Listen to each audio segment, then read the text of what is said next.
ఆదిలాబాద్ లో 74వ గణతంత్ర వేడుకలు అంబరాన్నంటాయి. స్థానిక బీఆర్ఎస్ పార్టీ కార్యాలయంలో ఎమ్మెల్యే జోగురామన్న జాతీయ పతాకాన్ని ఆవిష్కరించారు.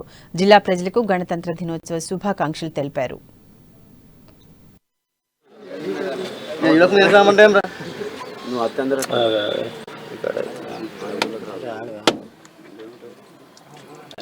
జై తెలంగాణ, జై భారత్, జై భారత్.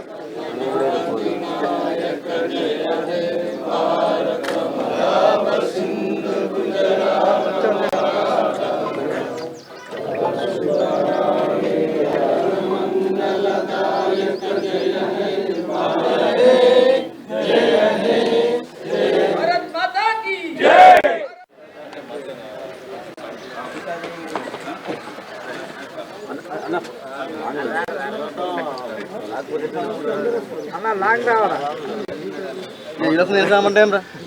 నువ్వు అత్యంత